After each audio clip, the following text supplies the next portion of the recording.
Shalom à tous. Bon réveil matinal et bienvenue dans notre espace de révélation et de décodage de la parole de Dieu. Alors, n'oublions pas que nous sommes dans la semaine de la Pentecôte. Alors, permettez-moi d'aller encore plus loin dans la révélation.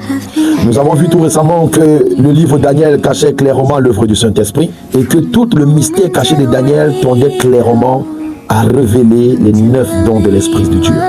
Alors ce matin, nous allons aller encore plus loin dans le mystère de la Pentecôte. Souvenez-vous que Actes chapitre 2 raconte la Pentecôte. Alors, regardez ce mystère. De la résurrection de Jésus selon Luc chapitre 24 à la Pentecôte selon Actes des Apôtres chapitre 2, il s'est écoulé 50 jours selon la tradition juive. Et lorsque vous prenez Luc 24 plus Acte 2, ça donne 26. Et le chiffre 26 a une valeur numérique en hébreu du nom de Dieu, c'est-à-dire Yahvé. Alors, lorsque tu comprends ce mystère, tu discerneras clairement que la Pentecôte révèle le nom de Dieu. Allons encore maintenant dans un autre niveau. Dans Actes des Apôtres, le chapitre 2, le verset 41, il est dit que ceux qui acceptèrent la parole de Dieu furent baptisés.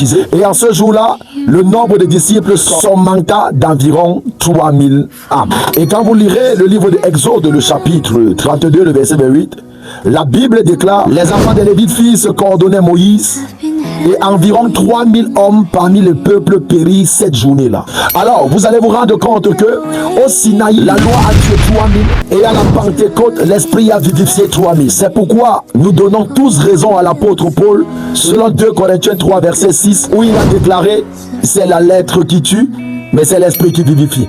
Ce que la loi a tué dans ta vie, je décrète et je déclare que la Pentecôte va ressusciter ces choses. Si tu dis amen fort, que le Saint-Esprit en ce temps de la Pentecôte ressuscite tout ce qui était mort dans ta vie, dans le nom souverain et glorieux de Jésus-Christ. Si ce type de contenu t'intéresse, partage avec quelqu'un, amène quelqu'un à sonder les Écritures et enlève les écailles de ses yeux. Que le Seigneur te bénisse. Shalom.